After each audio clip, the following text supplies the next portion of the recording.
Welcome to the Morningstar Podcast, a space for real conversations and shared experiences. Together, we'll explore the ideas and stories that inspire, guide, and connect us all. Let's get started. The Morningstar Podcast discusses topics related to recovery, addiction, and mental health, which may be sensitive for some listeners. We are not medical professionals, and this podcast is not a substitute for professional advice or treatment. Listener discretion is advised.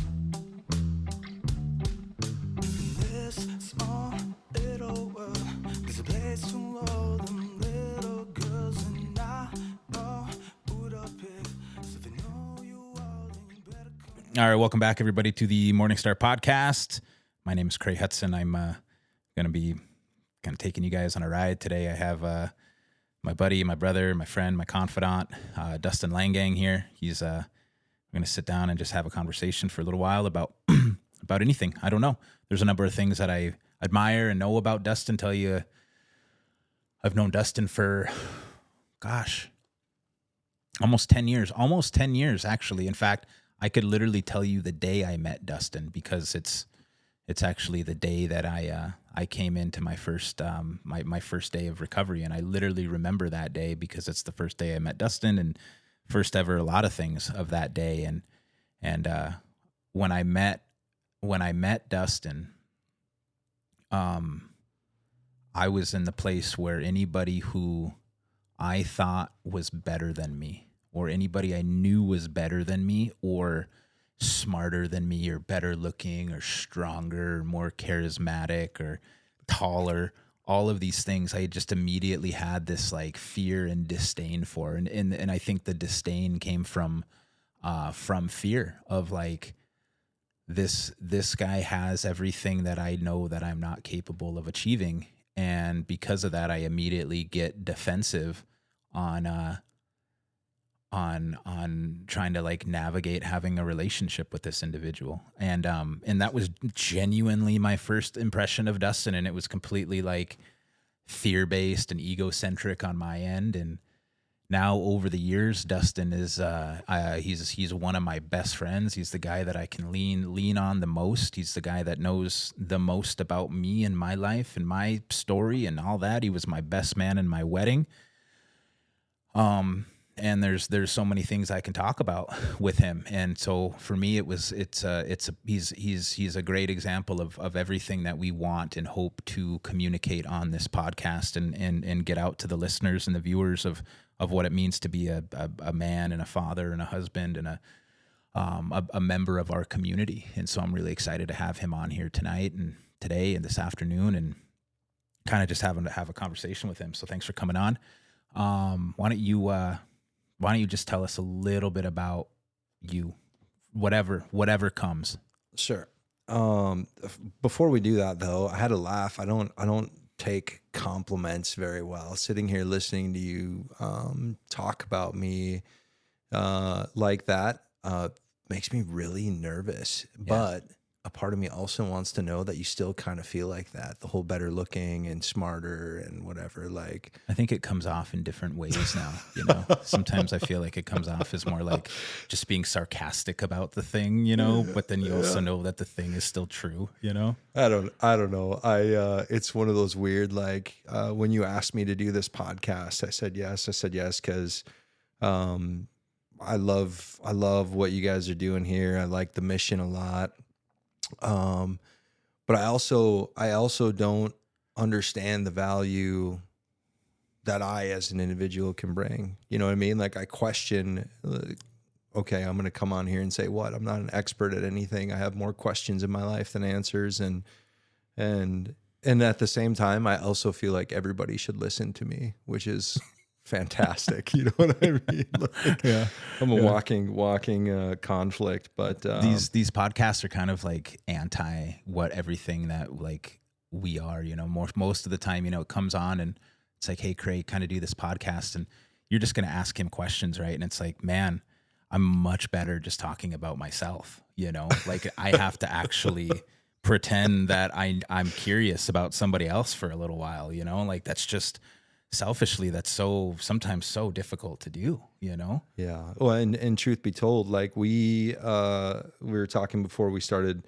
recording that it seemed to me that the appropriate place for you and I to have a conversation is out on, the rock pile on your family's farm where we have lots of memories and we've had lots of these kinds of conversations, and so much of I don't know, our relationship, it's not based around that, but I think that that's just a special place for both of us. So I don't know, we'll try to recreate some of that here. We'll try to bring value to listeners and see, but yeah, I don't know. We'll see where it goes. So like Cray said, my name's Dustin Leingang. I've married 2 kids. I work as a salesman for an IT company here in town. Been doing that for almost 20 years, and active in recovery efforts here in Bismarck, I guess I could say. I believe in the power that can save guys like I used to be and people who we all know from what seems to be an inevitable future, and make them productive members of society. Make them people that can bring value and add value. Make them people that will be called upon to serve on boards or committees or be leaders in one way or the other, whether it's a big L leader or a small L leader. Once we have this shift in behavior and this shift in mentality from hopelessness and my fate is already sealed into, hey, maybe I have a shot at something more, and we start to pursue that, tap into that power, whatever you want to call it, and all sorts of remarkable things happen. So we'll see what this discussion has to offer whoever's listening. So one of the things about Dustin is his sort of, you're a Christian,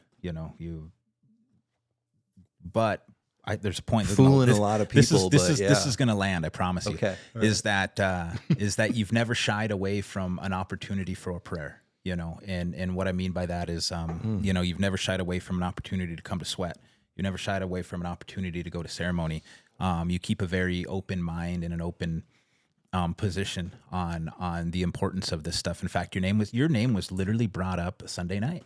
I was down at Sweat at Hans's, and the conversation was geared towards like traditional, like what is the kind of formal approach, like if you're going into Sweat, if you're going into and doing these things, like when and how do you give thanks to that individual? How do you formally say, like, I appreciate your time that you're taking to give this? And Auntie Julie said, and Dustin Leingang, he shows up and he offers tobacco to the individual pouring. And she was really appreciative that you do that and kind of maintain that and show that respect. And I think it goes like a long way to kind of show the character of who you are, because I think you can stretch and we can stretch and have our guy talks, and we can tell those jokes and be in that like persona and character or whatever, and then in the same time shift towards like knowing when and how to do that. And I guess like the question I have is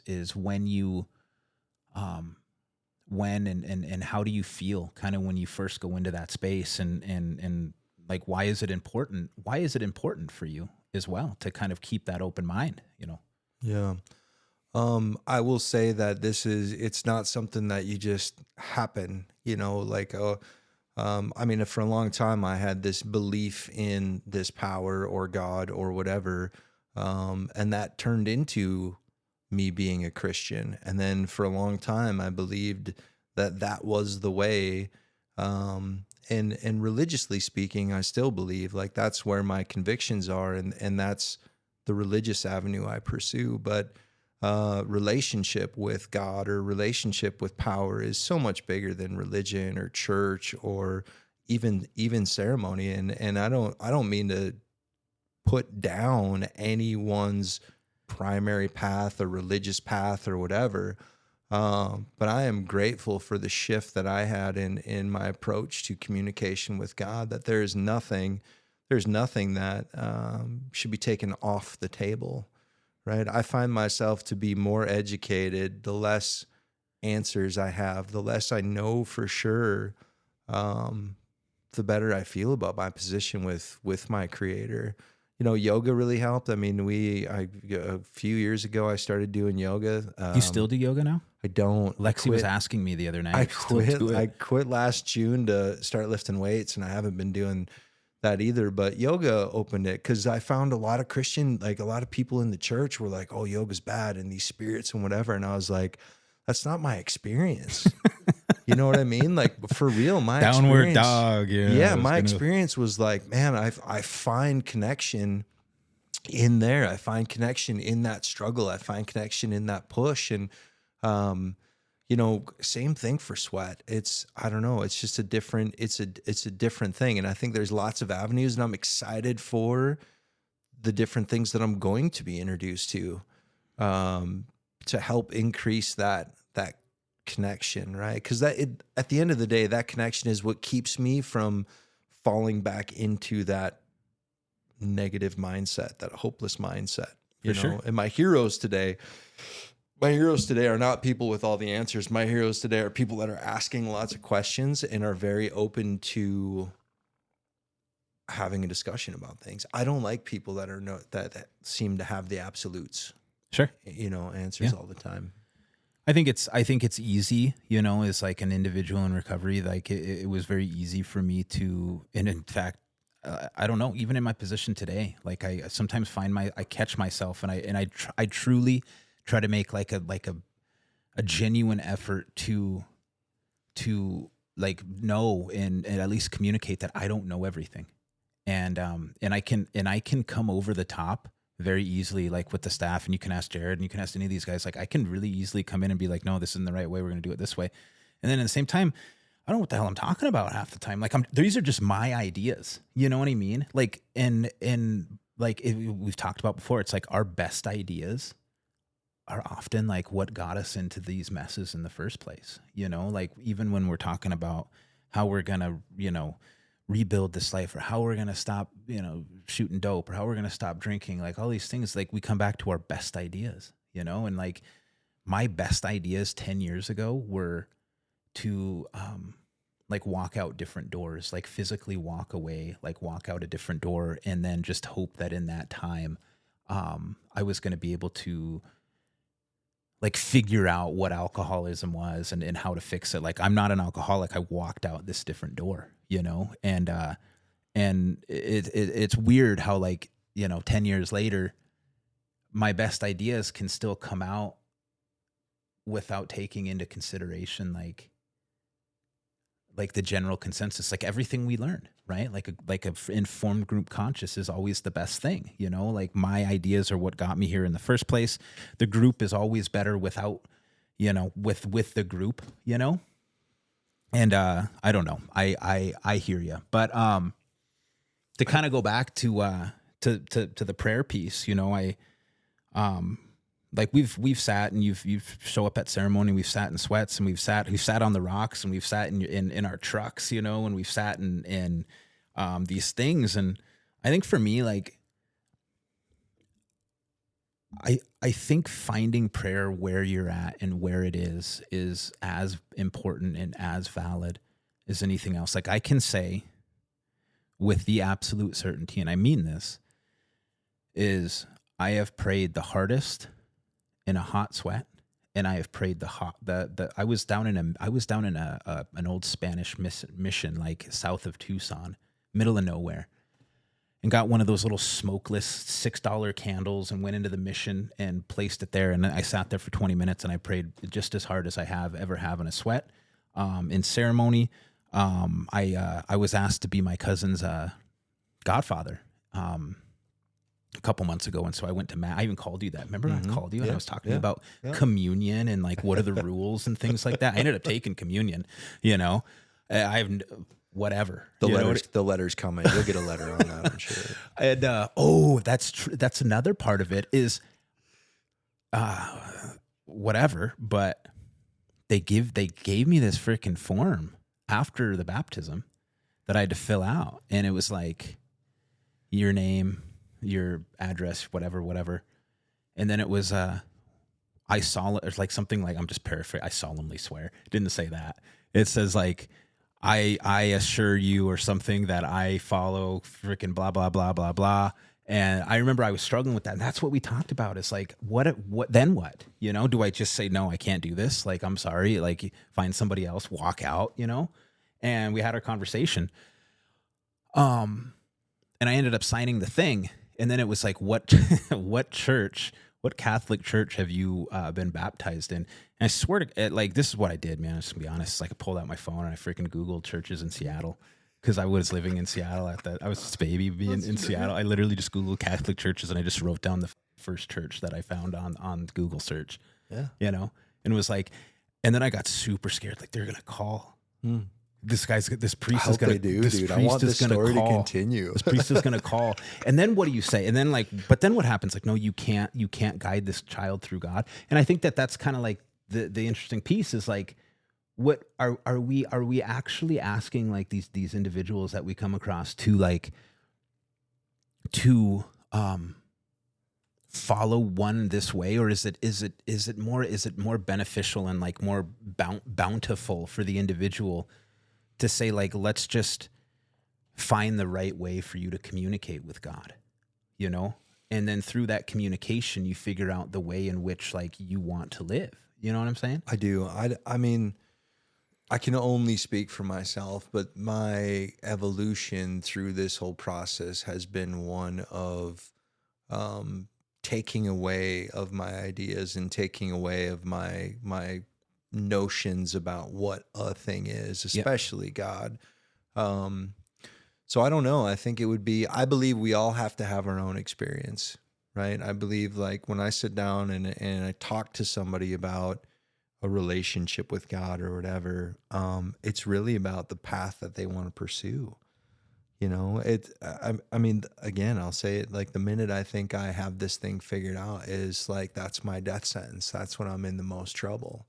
And I'm grateful that I've become more curious and more open-minded, as it's evolved.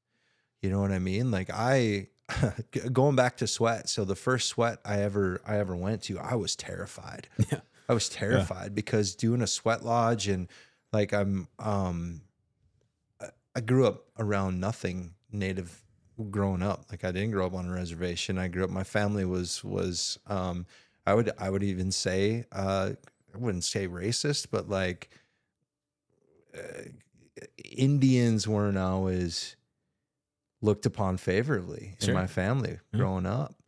And here I get invited to this thing, which meant a lot to me, right? I have lots of good relationship with Native people in Bismarck. Right. And I go out here and they tell me to bring this tobacco, and I'm preparing myself for like headdresses and war cries and drums and whatever. And it's a bunch of dudes that are half naked, smoking cigarettes, telling jokes, like hanging out by a fire. It's before entering sweat, it was just like my friends and I hanging out growing up. Like it was no, I went in there thinking it was going to be something different than community and something different than fellowship and something different than love. And when I got there and saw what it was, like all my fears just went away, right? I was still nervous about the technical aspects of sweat. Right. But getting in there and doing the prayer and like experiencing the songs and God existed, the God that I know, right? It wasn't your God. It wasn't the sweat's God. It wasn't the native God or creator that entered. My God showed up in there. Yeah. Maybe they're the same, maybe not. I don't know. I don't have the answer to that question. Sure. But that's the experience I had. I could have easily said like, oh, I can't do that. I'm a Christian or whatever, but I don't know, fortunate or unfortunate. It's just not a belief that I have. I'm very open to seeing where God exists. And lately, it started at the end of last year, 6 months ago or so, I started pursuing this idea of oneness. And you and I have talked about this a couple of times, but this guy at a retreat that we were at started talking about this. Like, what if there is no you and me, and it's all just one love, one God, one thing, right? Is that we Mike you're all talking about? are trying to be a part of. It may or may not be. Yeah. But I've been studying and reading books about this idea. It's the idea is called non-dualism, and I love it. I mean, it is fascinating to me, because even when we think we're being open to things, we're still blocked by this voice in our head and this idea of what things are. And I don't know. I mean, it's a lifelong, for sure, for my lifetime, it will be a lifelong process of trying to ignore those things to find that power or God or whatever, which again, like the underlying premise of this podcast, the reason why that relationship is so important is that I don't ever want to drink again. I don't want to become the guy whose fate was written in stone, right, 25 years ago. You know what I mean? Like, I don't want to go back there. So that's why this is so important, right? I don't think that normal people, to use that term, I don't think that people that haven't been through the things that we've been through have to, the poignancy of that relationship, or the how powerful that power needs to be in their life is as urgent. Mm-hmm. I'm not saying no Christians believe in God, but I'll say that many of the people that I know who may not call themselves Christians have a dependence upon and a pursuit of this thing that we call God that far supersedes, according to my definition, what most Christians are doing in their life. You know Sure. what I mean? And it can happen in sweat. It can happen in yoga. It can happen two guys out sitting on the rocks. It can happen at a coffee date. Right. That relationship, right? This whole thing comes from this communion with one another. And I mean, this is how we discover it and uncover it. Yeah. Let's go back. You said something that I hear you say a lot, and It's that's my racist family. Yeah, let's go back. Let's go back to the racism in Mandan. Yeah, it's rough, in the dude, it's early rough. '80s. You know, is you said something about having your own experience. Guys need to have, and I've heard you say this. It's one of your calling cards over the last 10 years I've known you. And it's not just a thing that you say. I mean, it's a thing that you, like, I know. You know what I mean? Like, I've come to you with, what should I do? Or I think I'm going to do this, you know, and instead of like, don't do that, it's like, okay, call me if it falls apart. You know what I mean? Like, it's a genuine belief of life should be about your own experience. And it's actually one of the things I really do believe. I don't know. I mean, I guess my opinion on it is like, it's hard to say. Like, I like, can you give, not objective, but could you give a suggestion or an advice on something if it came from somebody else and you just lived through what somebody else told you to live, you know? Or is it just more authentic if it's like, you know, these are the emotions that I felt, and having your own experience. Yeah, about having your own experience. And, you know, like, I know you say that a lot. I hear you say it a lot. I've been a benefactor of you saying that a lot. And can you just kind of expand a little bit on, one, where that kind of derives from in your own life, and two, how do you approach it differently depending on the individual and depending on the circumstance? Yeah. You know? I mean, the short answer to the second half of the question is yes. I mean, for sure I do. When I first got sober, I needed to be told what to do. Yeah. You know, I needed to be told things like, spiritual principles are early is on time and on time is late. Yeah. Right. And you know, from knowing me, I ain't freaking late, dude. Like, I ain't late.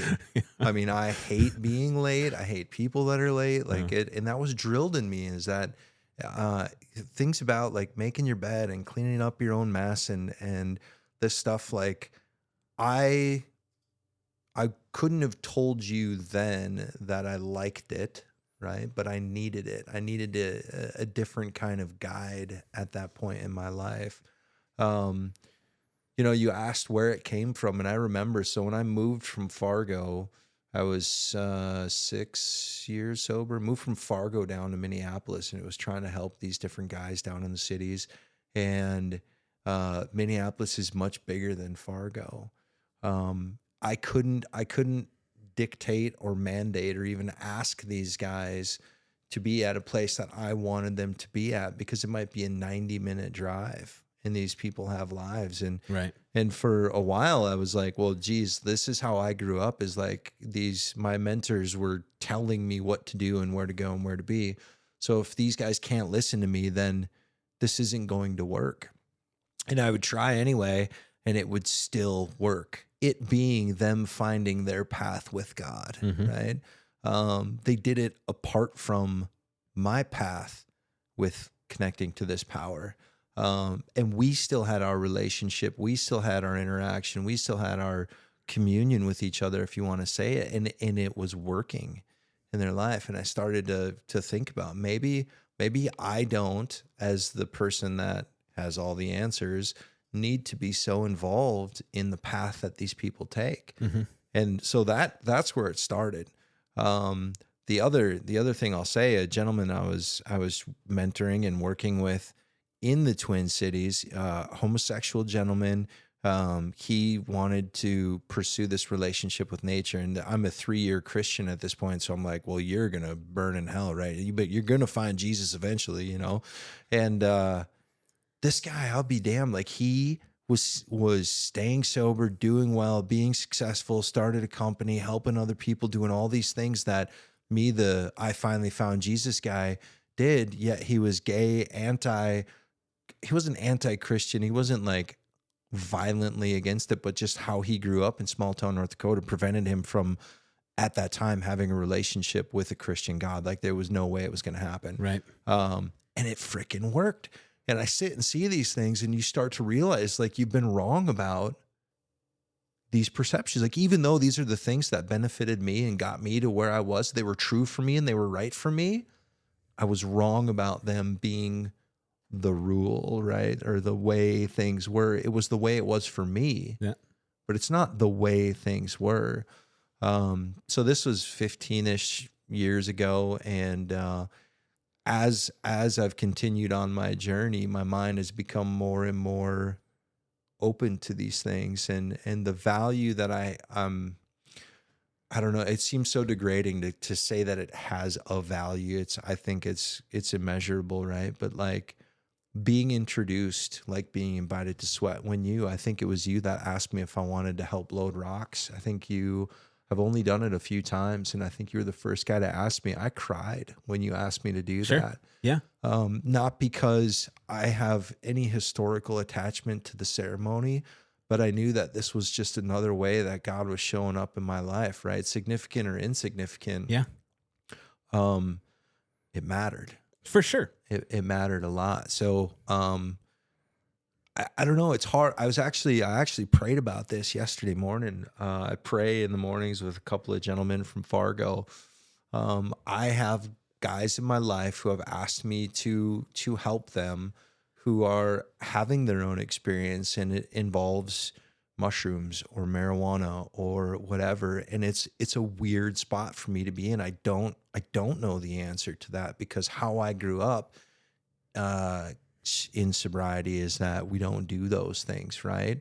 But that's counter for me to say you can't do that, or you shouldn't do that, or don't do that, or you're not sober, seems counterintuitive to the greater rule, which is we need to have our own experience. I had mine, and I think everybody needs to have theirs. And I don't have an answer today. There's no conclusion to that story. I'm very open to being a part of their journey with whatever they got going on, and my own journey. And I don't know, but like I have to be open to God working in all things, right? Like we have this phrase that most of us are familiar with, that God either is or he isn't.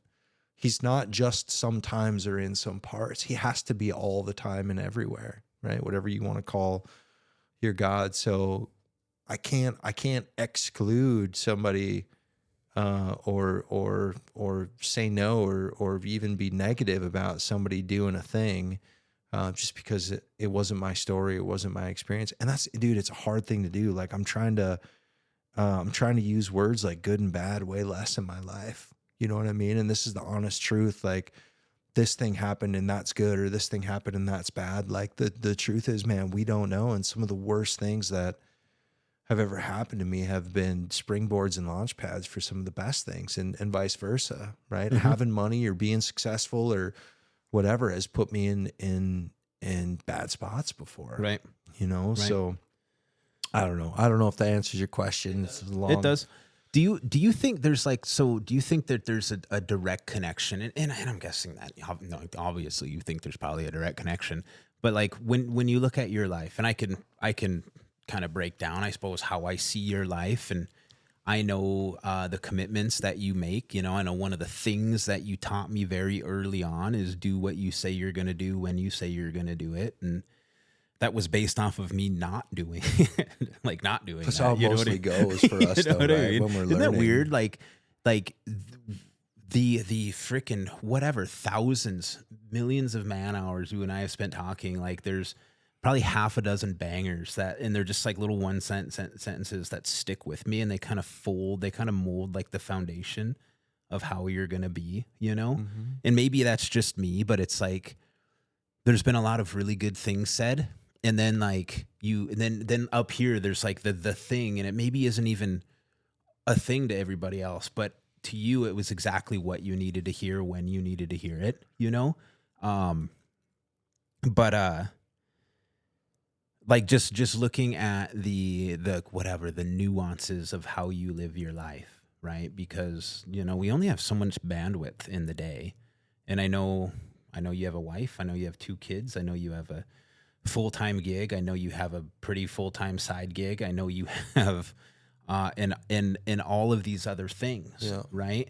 Do you think these 4 things are strengthened, or how do you balance these first 4 things with the half a dozen other, maybe you even call them ancillary things, or maybe maybe they're not, you know what I'm saying? Like, Yeah, I almost have 2 answers. So you talked about before, I don't remember your exact words, but it got me thinking about like there are certain, you were talking about the collective conscious, right? Like the collective conscious is always better than me, myself alone. And I was thinking about my family and thinking about my job, and there are parts of my life where I am called to be the guy, right? I am called to be the guy. for sure. And it creates conflict. It creates conflict because I'm afraid, because I don't know, I don't have the answers, because whatever, fill in the blank.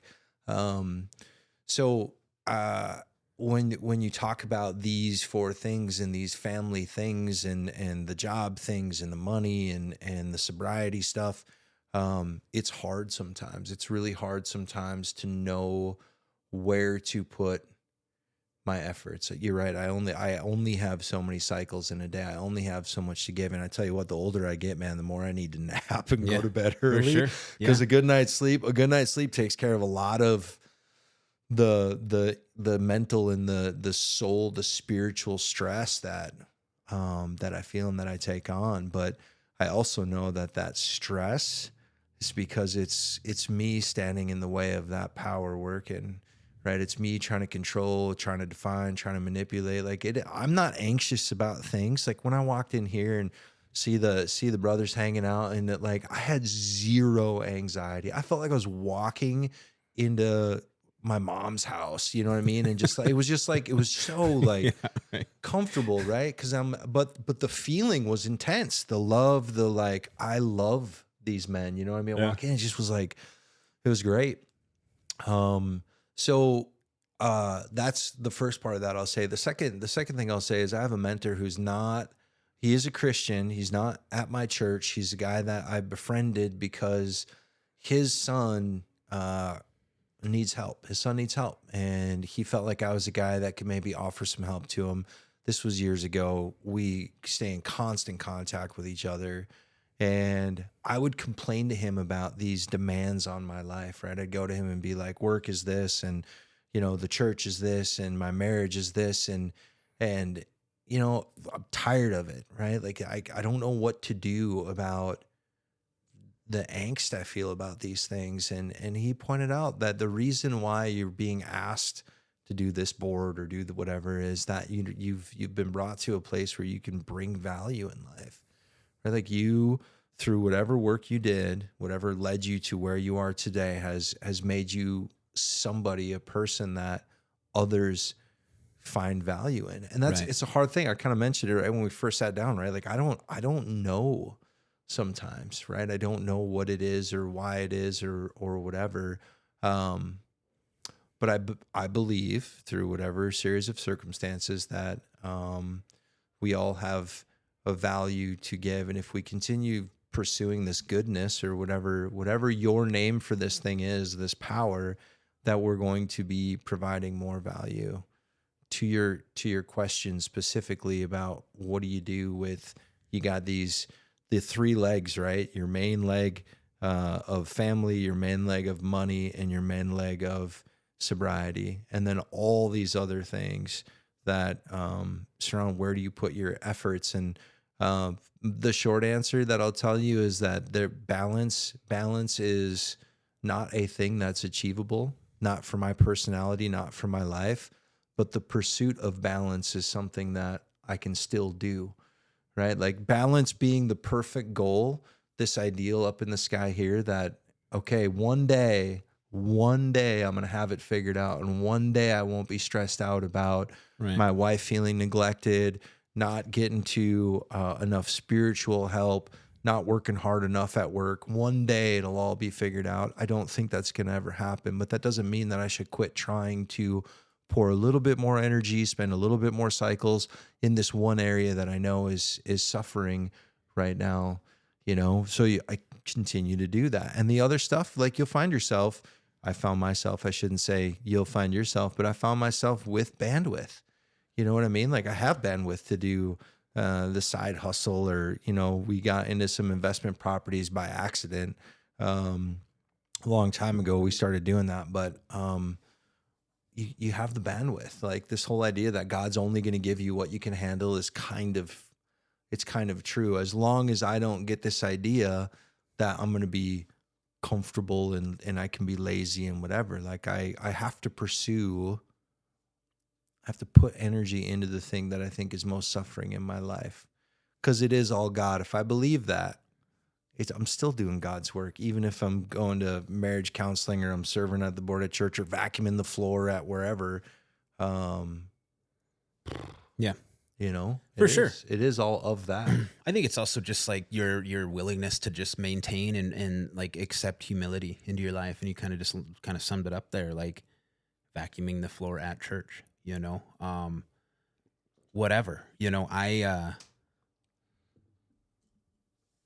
when I kind of started this gig, when I started my current job, I was kind of low, I was a low man in a way, and I did the work by myself and whatever for a little while, and had it, and then eventually got an admin assistant, and then kind of worked my way up, and now I get to do what I get to do today, and even like thinking about like bandwidth of the day and like, and how do I manage expectations and all of that. And, there's like about a month ago, I was kind of in this rut of like, I'm 37 and I'm married and I love my wife and I love my family. And I really do try hard to let them know, and the way that I let them know is the way that I just like know how to let them know. Right. And it was always, but at the same time, I wasn't really willing to like hear how to like, almost like how they need to be let know. You know what I'm saying? Like They're wrong. Well, I'm doing though. this. They're yeah, wrong. right. Like you don't even need to ask them. Just keep doing your thing. They're all wrong. Like I'm doing this and I feel like I'm good at this aspect of it. Right. And it's sort of like you are. And then there's other ways in which to do it. And it's like, well, that's like the cop out is like, well, that's not me, and then in the same time, it's like, well, shit, man, like I wasn't me 5 years ago, you know, I wasn't me 10 Yeah. years ago. I wasn't me 15 years ago. Like there should always be a new version of me, you know? Yeah. I don't mean that in like some kind of stupid, corny, like cliche way. Like, oh, well, you know, never always change, whatever. But I genuinely mean, even the depth of our conversations. 10 years ago, we were talking about like, I can't stop, being a stupid new guy, you know, you know what I mean? Like, how do I open a bank account? You know, how do I fold my clothes? You know, and now we have conversations about dualism, you know, like it's just the evolution of like, it's just kind of the evolution. Right. But I still find yourself in ruts, you know, like over this last weekend, Lexi and I we were But what driving. if let me stop you there with that thought though. What if it's not a rut? Well, What if you're just calling it a rut? I think that's kind of the point I was making is like, I remember I concluded about a month ago that this is my life, Mm. and I have to be okay with it. You know, like I'm 37. Everything that I have, everything that I want, I can probably get. Like anything that I haven't achieved or anything is like on me at that point. You know,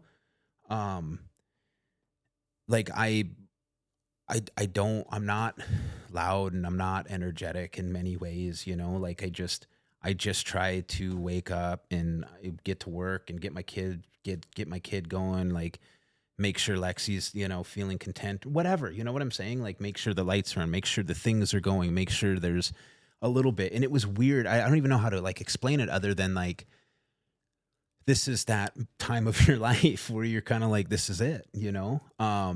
And that's what I had concluded for a long time. And it was a really weird feeling, you know? Because you feel, would you say it was a good feeling or was it a bad It feeling? wasn't, it literally wasn't good or bad. Like there was Just no an observation, it was just the conclusion, Yeah. you know, like it was sort of a Yeah. feeling out of my control, you know? Yeah. And I know, and I've tried to articulate it a couple times. Like this is how it is now. Like, this is how it is now, Yeah. you know?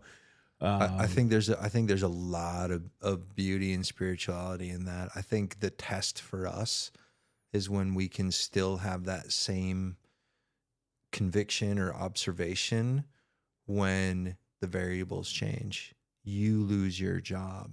My wife leaves.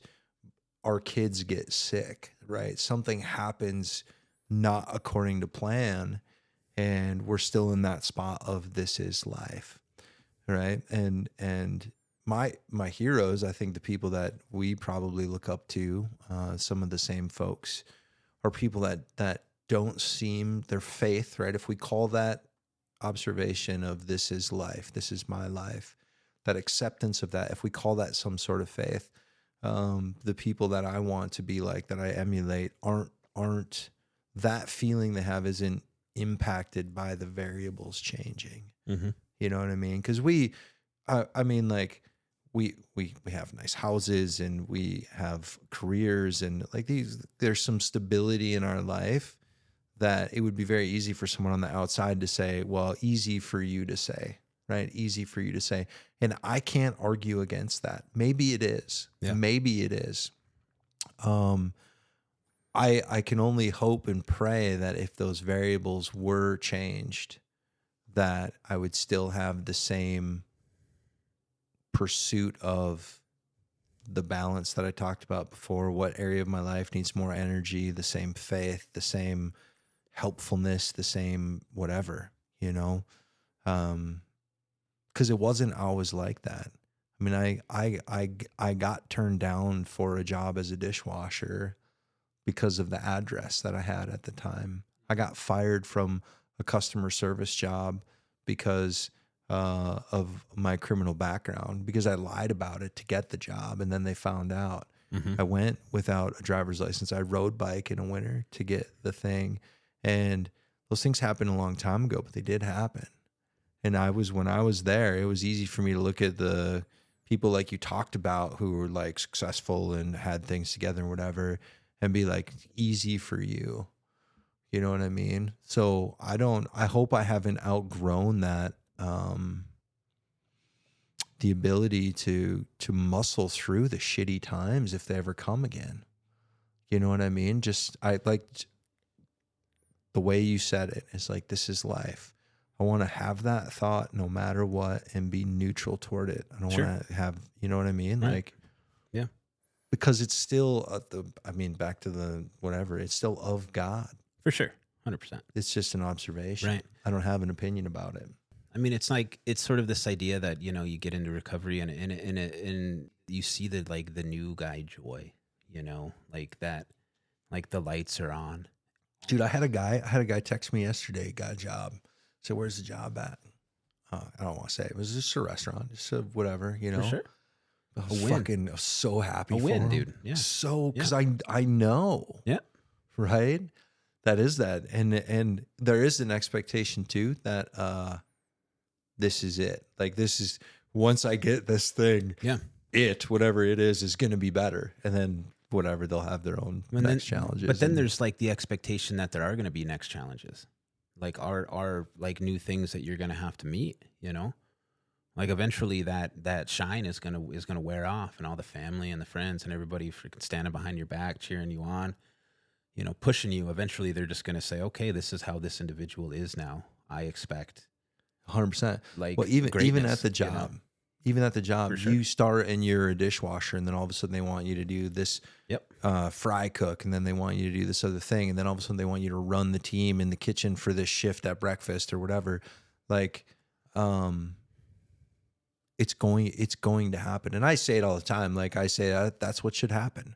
Like when these increased demands get put upon us, or these blessings that we get, these opportunities, whatever, because we're, to the best of our abilities, trying to live differently from that old way.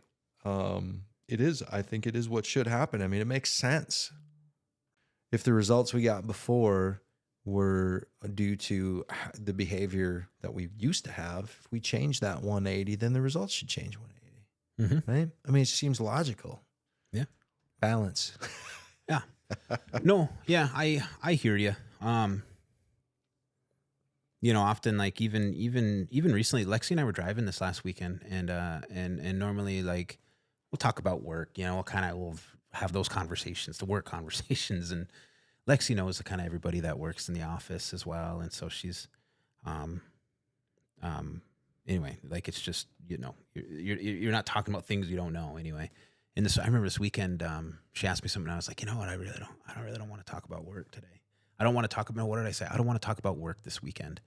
And the last week or two have been, no, longer than that, month, I don't know, 2 months, have been pretty stressful. You know, I've been kind of faced with some changes, or not changes, but decisions that I have to make, you know, and things that I have to deal with, you know, and things that I don't want, I don't want to deal with for reasons, you know, like I want, but like in the same time, the expectation now is this is what you're going to be doing now. This is what you are now. You know, it's like, it's kind of the same thing. You start with MHA recovery, and maybe you're on transport, and you're expected just to, you know, not just to, but you're expected to get somebody from point A to point B and get them there safely, and kind of plant that seed. And then fast forward a couple years later, and you're Jared Volk, and you're freaking a year away from your LAC, and you're running a podcast, and you're doing all the production and learning at Johnny on the spot, right? Shout out Jared Volk. 100%, dude. And like, like, if you're looking for a get shit done guy, like you find Jared Volks in your life, you know what I mean? And, but at times it's like, it's how do you, like, there's that barrier, right? Of like, my daughter is having a tough time right now and needs me. And at the same time, I got these guys right in front of me, and I need to get this done, you know? Like, where's that balance at, you know? Yeah. I don't know. Sure. I don't like, so the truth, and I said it when I came in here, but the truth, I was at a therapy appointment right before I came here. Like, I'm seeking other avenues of improvement or betterment in addition to what I had before. And the reason I started to go on is because I'm trying to be a better husband. For sure. I've been married for, just in case, I better get it right, since 06. Yeah, send it to Jen. 18 years. It'll be September of this year. It'll be 19 years. And I don't think my marriage is bad, right? But I don't think it's the best it could be. Sure. Right? I think it's far from the best it could be. I think that making it a little better. So I started talking to this lady about how to do that, you know? Back to the whole idea of balance and how do you figure out where to put that energy? I think it's the loudest dog gets fed. You know, it really is. And I know it seems like chasing your tail, and I know it seems like a losing battle all the time, but I also believe that those little tiny things that we do every day, the little bit of food that we can give the loudest dog for that day has an effect. Mm-hmm. It has an effect. It has an impact. You know, like you talk about that steering a ship 1 degree doesn't make much difference, but 10 miles, 15 miles, 1,000 miles later, you're in a completely different spot. If we can just do this one little thing for this loudest barking dog today. For sure. Yeah. Yeah. You know, Yep. the goal, I think, in doing that is just to make sure that it's not self-serving. I think that when we try to figure out where this energy is going to get spent, where this dog food is going to go, just make sure it's not for me. Right. You know, because Right. that's the old way. Why do you laugh at the dog food thing? I'm You not like laughing it? I'm not laughing at the dog food thing. I'm laughing at I'm not actually laughing at really anything. I was just saw you giggling, I was I was like- was thinking of something that you said. I mean, you're talking about your marriage, and I know Jen. I've known Jen for years, and your whole family, and I just remember this conversation. We can edit this out if you want to, but I called you one day, and I was talking about my relationship. And then you just basically what you said. And I remember Jen was you were on speakerphone. Jen was sitting next to you. And you were like, you're never gonna marry the perfect one. Nobody marries and gets with the perfect one. Like the goal is to find a really good one. Like I'm kind of paraphrasing, but that's literally what you said. And you know what didn't happen is Jen didn't you didn't hear her smack you, you know, like while you're saying that. Right. And I think it makes perfect sense because we're always seeking the perfect thing, you know, and like we still do that. You do that when you buy a new car. You do that when you're freaking buying your freaking hunting clothes and your coyote calls. There's always a better coyote call. You know what I mean? Which, There's by the way, always- I've made a lot of progress on that. On that. There's always a better, you know, rifle and thing like that. And I think it's very true with relationships as well. Is like, Lexi and I have been together for 9 years now, you know, over 9 years. And so wild to me. such a long time. But it feels like only a few months. But Trust me. but it is like there is just so much truth. Like not in 1,000 years would she say that I'm the perfect one and I'm the perfect husband. And I know I'm not. I'm very difficult to be with. I guarantee it. You know, I don't know what it's like to be with me other than like I like to be right about, about things. You know what I mean? But you made that comment. This was 2 or 3 years ago that we had this conversation. Another Dustin banger, you know, and about how you really you don't find that perfect one, not just shift to like relationships, you know, but like it was just an important thing that I needed to hear in my life, you know? I'm a very, when I hear the term, the perfect one, I attach that to feelings. Like this person makes me feel a certain way, and I'm not a feelings guy. Like my wife will tell you, I do not do good in feelings. She asked me, this is shortly after we'd been married. She asked me why I married her. She's like, what made you want to get married to me? And full disclosure, we went to our first marriage counselor before we were married, while we were engaged, and we've been to several. And most of them that we've gone to, we went to 1 or 2 times, and then we laugh about how ridiculous the suggestion is from the counselor, and we never go back. It seems to heal the thing at the moment. Kind of give you a jolt. Yeah. But she asked me why, and I started listing all the reasons. Right? She had very little debt. She had good birthing hips, you know, like she'd be able to produce children very well. Her folks, this is a true story, Jared. I said, your folks are still married, which I valued a lot, right? Like she came from a home where like the institution of marriage was important because it's not easy. But I started listing all these like, if you were gonna buy a car, the things that you would do, right? Like it has this and it has this and it has this. Yeah.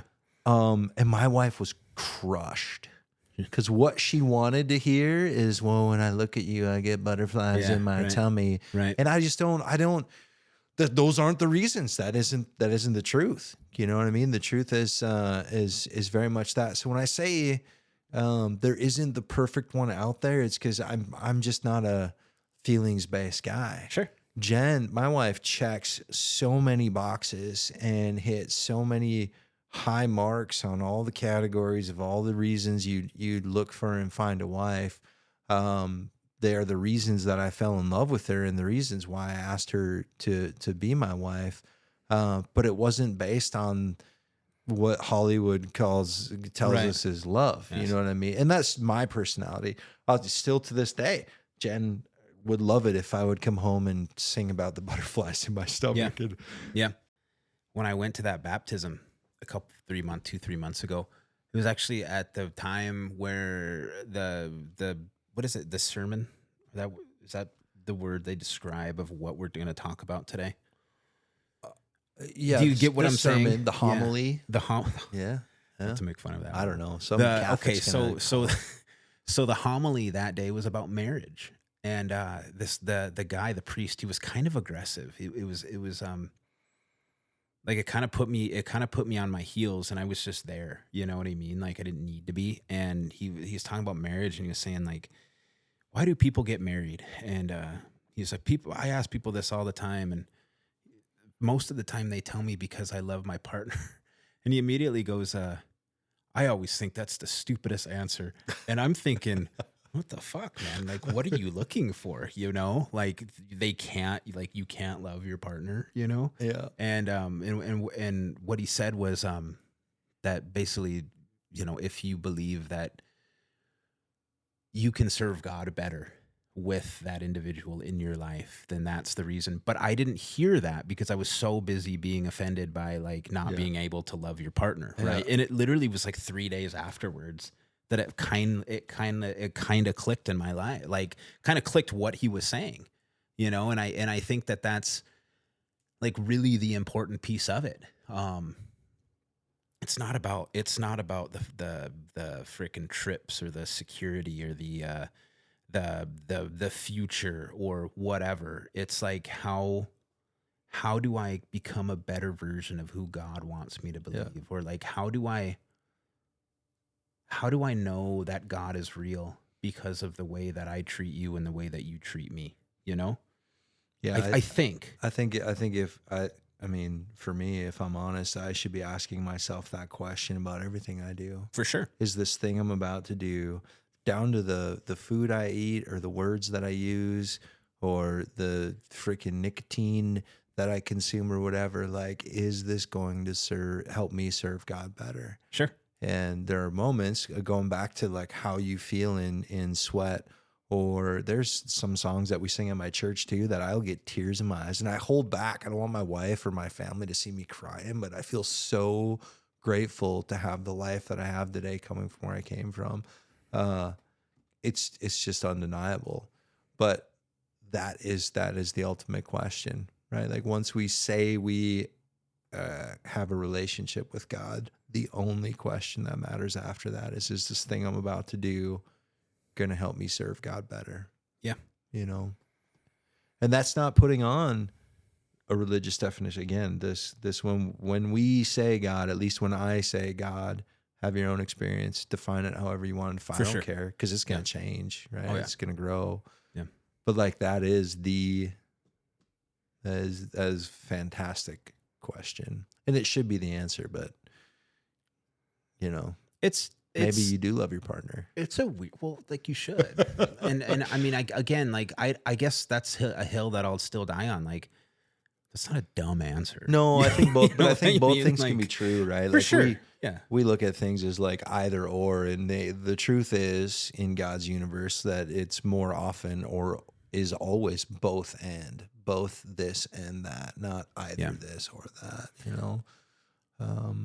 I'm not very good at, so like Jen and I have done these over our marriage. We've done these love languages thing, and Yeah, Lexi and I did one the other, like a couple weeks after you told me that. yeah, my love languages are acts of service and words of affirmation. So what I see as love is you will do things for me, and then you will tell me how awesome I am at doing things, right? Because I don't want to do them. I want you to do them, and then give me the whatever. And my wife's love languages are physical touch, which I was a 3% physical touch guy. Yeah. I am not motivated. I don't understand it.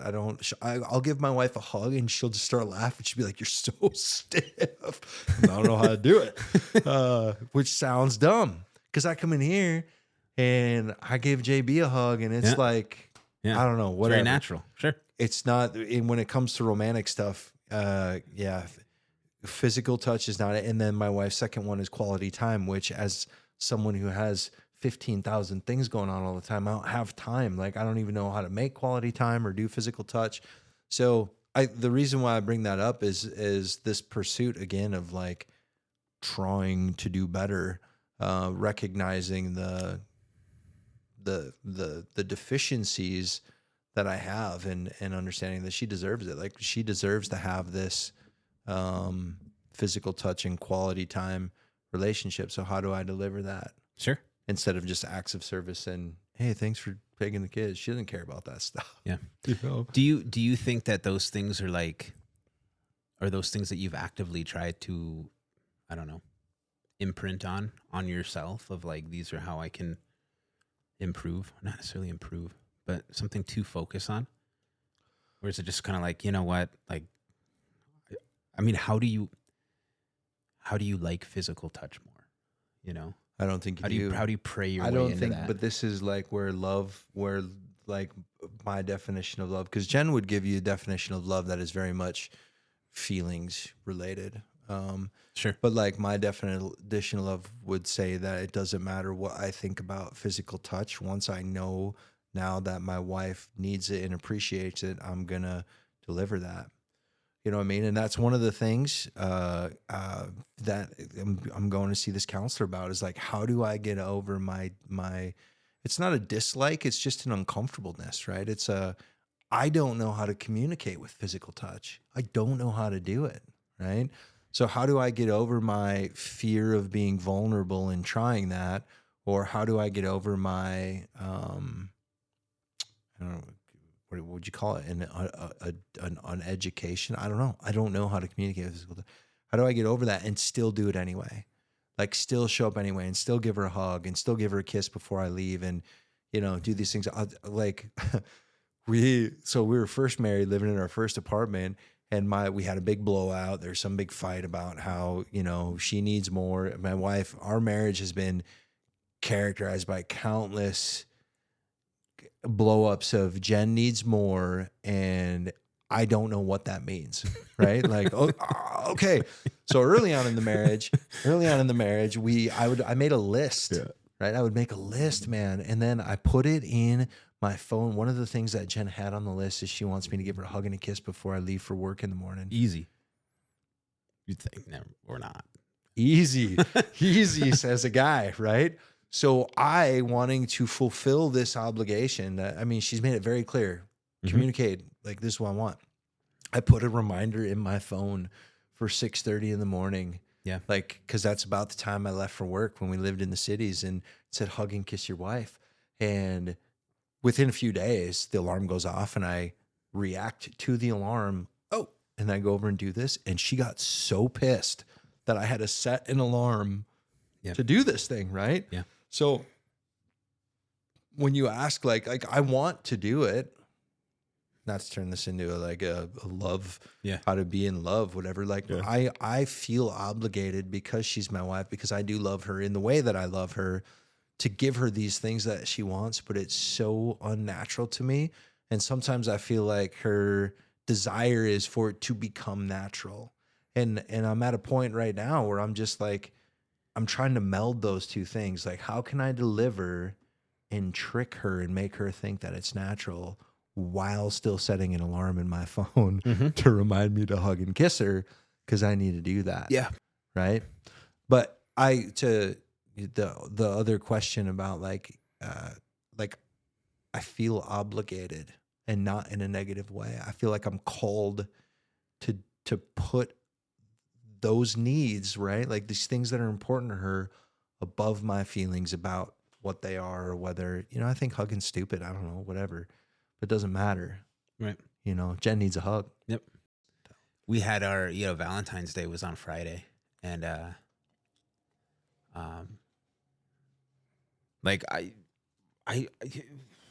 don't know. Actually, we've been through 10 Valentine's Days together. One of the things I know about us is like I will make a reservation somewhere weeks in advance at we're in Bismarck, so like some sought after joint, Pirogue or something like that. And then I swear the last 5 or 6 or 7 years I'll make it, and then we just don't go. Like we just end up eating at home or something, And so I didn't really make one this year, even though it was Friday. And Lexi was kind of like, what are we doing? And it was like, well, I even told her like, we do it, but then we don't even go. Yeah. But then, yeah. I think it's more the act, the consideration. Ugh. So then I get off work Friday and I go pick up flowers and pick Aries up and get some flowers for his grandma and because he is going to go spend the night. And I just figured, Lexi and I would just have a night in, or not even a night in, but we would just figure it out on the fly. Like time together is good, right? Time together is good. Even when we try to force something, it comes off as odd sometimes. Yeah. You know what I mean? Yeah. And like if we try to force happiness or force sex or force things, like it doesn't come off as like it's way more authentic to us or something. If it's just like, I don't know, Anyway, so then Valentine's Day comes and I bring these flowers home and Lexi has this, like, I swear I think this might have been the first time she's ever done this. She's got this big bag for me, dude. She's not a gift giver, Yeah. She's got a big bag and it's full of things. It wasn't Girl Scout cookies because they're here. No, dude. It was like a nice, just a bunch of Valentine's Day stuff, like thoughtful things. And I had flowers and I could feel like the mood kind of a little bit right there. Because you only had flowers? I mean, I didn't even get flowers. I'm listening to you. I'm thinking, man, I fucked up. Like I should have got flowers. You didn't even get flowers. Yeah, no, you got to get flowers at least, dude. But here's the thing is it wasn't about you didn't get me anything. That's not what it was about. Okay. It was about like there wasn't. It took me a while to try to figure out exactly to really understand, right? Because you can nod your head like, no, yeah, you're right. Yeah, no, yeah, I fucked up. Yeah, no, yeah. But really, you're like, who gives a shit? Like it's just a day, Maybe that's true, but I think it's just more of the consideration of it. It kind of goes into what you're saying about a hug and a kiss, right? Like, I get it, dude. Like, hug and kiss your wife. If that's what they're needing and this is what you need, that there's nothing wrong with that, right? But I think it's more of like in the sunlight of the spirit. So it's more like in the sunlight of the spirit of making a dinner reservation and coming and having something thoughtful planned out, And then in the same breath, it's kind of like, but that's just not really us at the same time, So when you say that, it's not really us. Like, I was just listening to you talk about like we do these things and we'll take the pressure off of our wives. Please anybody, right? It doesn't have to be a wife. We'll do these things, please anybody. How much of that is us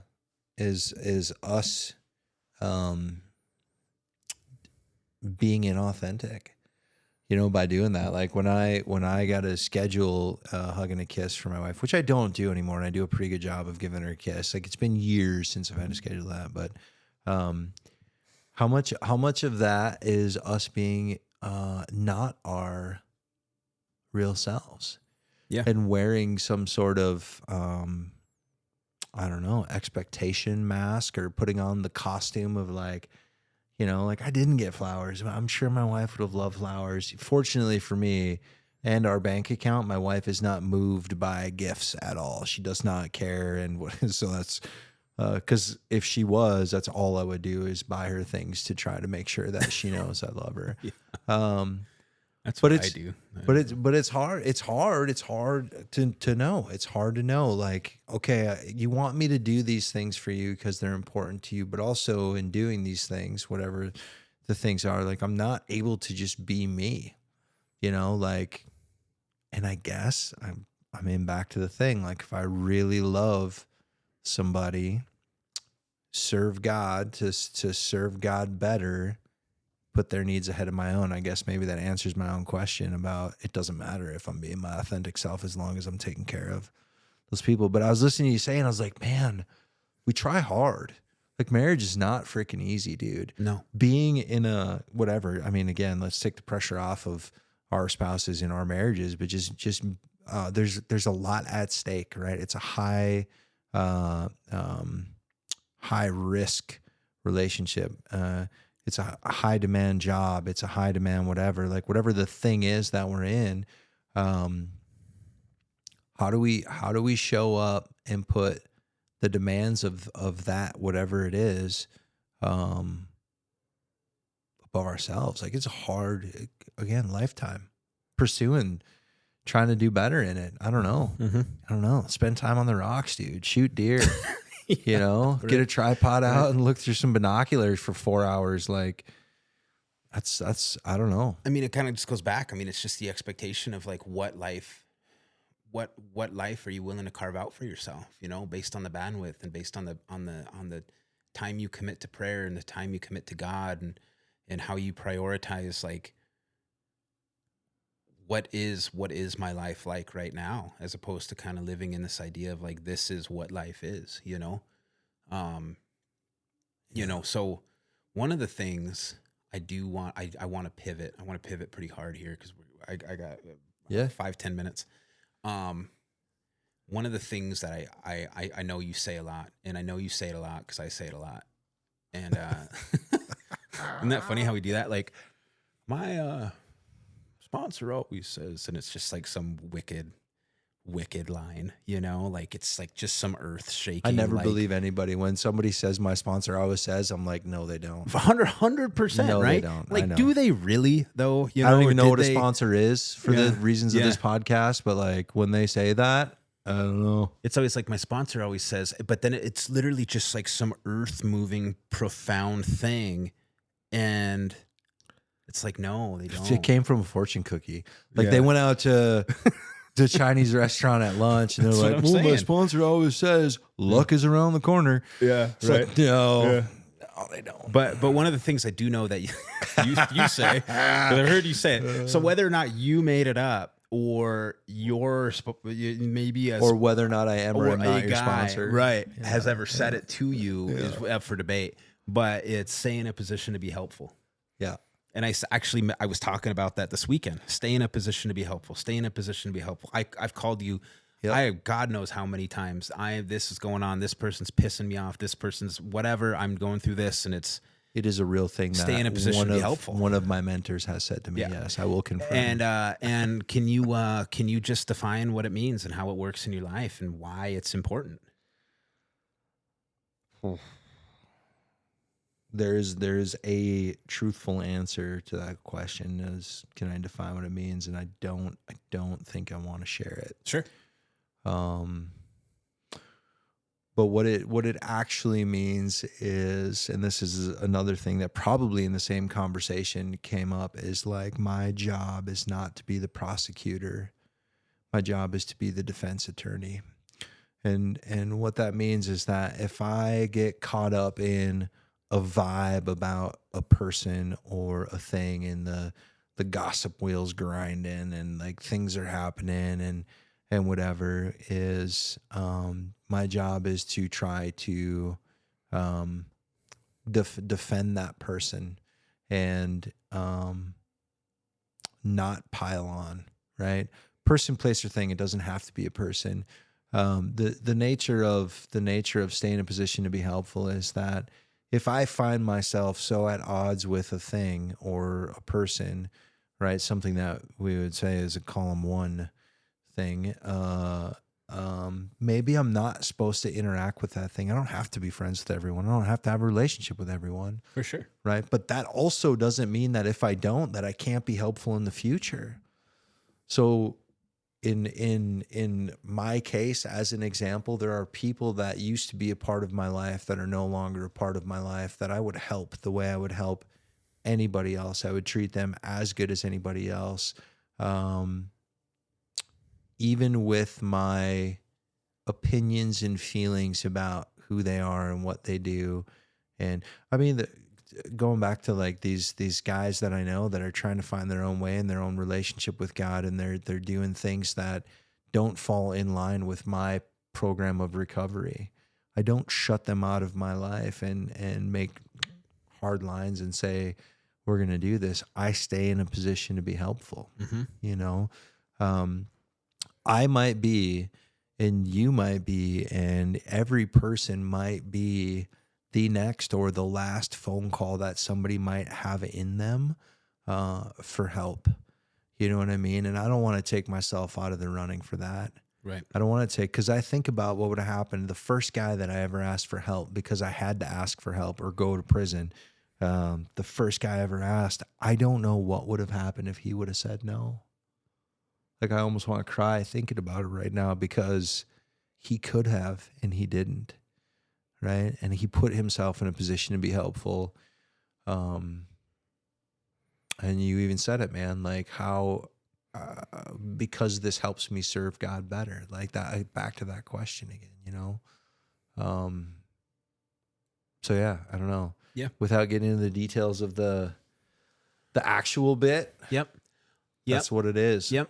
And I think, and you know, like I've taken it and I apply it when, I don't know. I apply it when it's almost like I need to like sincerely vocalize or verbalize or understand something, you know, of how I'm navigating individuals and places and situations, you know. And I mean, even, man, it is like the landscape that we're in right now, you know, it's like everything's so either or, you know, and it's like, whatever we got it. We're just gonna get into it. We got both and bro. Both and we got 5 minutes. Don't even matter. Not you know? either but it's or. Like, both. It's and. like if you think this way, then half the country hates you, and if you think this way, then the other half hates you. And to me, that's never made any sense to me. Like, how on earth are you just genuinely gonna like put your stamp on like you're a piece of shit? Well, I mean. Yeah, there's safety in numbers, right? There's safety in numbers. Nobody like you, I don't care. List your fears, right? Here's all the fears I have. Over half of them are going to come back to being alone and being abandoned. Like, human beings have this, we're a herd animal, and there's safety in numbers. And if that herd looks mostly like you, or most of that herd looks like you, or talks like you, or smells like you, even though they all only have 3 legs, if they're wearing the same fur and you got 4 legs, but your fur's like, you're going to jump in with that herd. They're completely different. But you're going to get in there. So lots of podcasts out there, lots of people who are experts who, you know, like we were joking about Rogan before the things, but there's people on there that will talk about why we ended up here. And it does make sense. Like, biologically, it makes sense why we ended up here. But the trick to bring it to you and I is that we don't get caught up in it.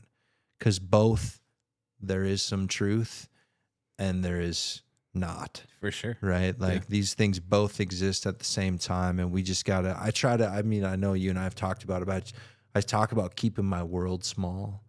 Like, I like to listen to that stuff and pay attention and get fired up and whatever. Yeah.